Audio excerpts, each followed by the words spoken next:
Un jour, je suis arrivée à un casting, on m'a dit « Ah, super, vous êtes la styliste ?» J'ai dit « Oui », parce que j'ai paniqué.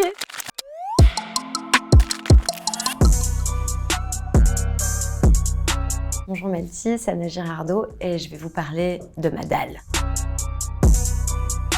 J'ai commencé par un film qui s'appelait Simon Werner a disparu de Fabrice Gobert. Et puis ensuite, j'ai rejoint Florent Emilio-Siri pour faire Clo-Clo avec Jérémy Régnier. Pour la jeune comédienne que j'étais, c'était une vraie super expérience. J'ai rejoint encore Fabrice Gobert pour faire Les Revenants, qui tout d'un coup est devenu une sorte de phénomène. Et je me souviens de gens dans la rue qui me disaient « Mais il se passe quoi la semaine prochaine ?» Et les gens adoraient cette série et c'était super plaisant finalement d'avoir un public enjoué par ça. Il y a La Flamme de Jonathan Cohen qui, voilà, je vous vois sourire.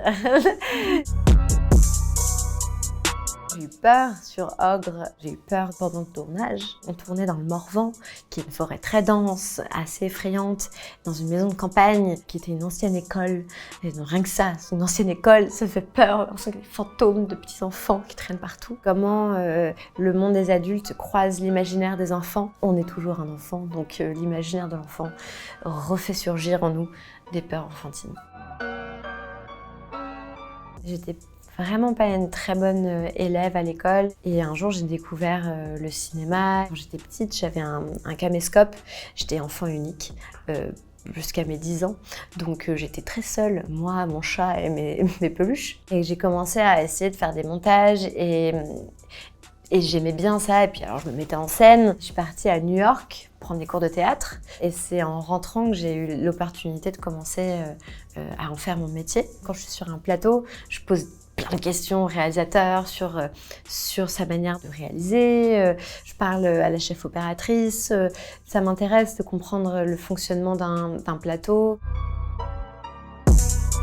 Alors, faux.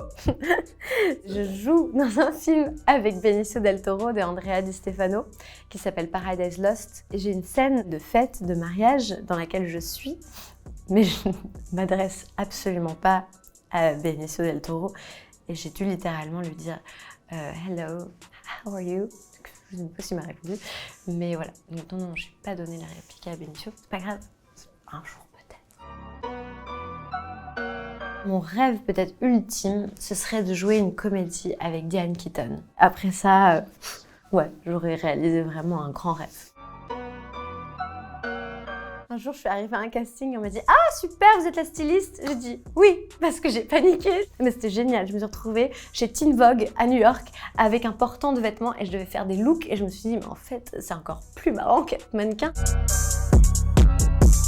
Nourrissez-vous de livres, de musique, posez des questions et au fur et à mesure, affinez votre univers pour que le jour où on vous fasse confiance, où on vous pose la question, vous ayez un bagage intérieur de ce que vous aimez. Plus vous vous nourrissez, plus vous êtes curieux, plus à un moment donné on va vous faire confiance parce qu'on va avoir l'impression que vous savez de quoi vous parlez et qu'on aura envie d'avoir votre avis sur quelque chose. C'est là où on vous écoutera et l'important c'est qu'on vous écoute parce qu'on a tous envie d'être entendus.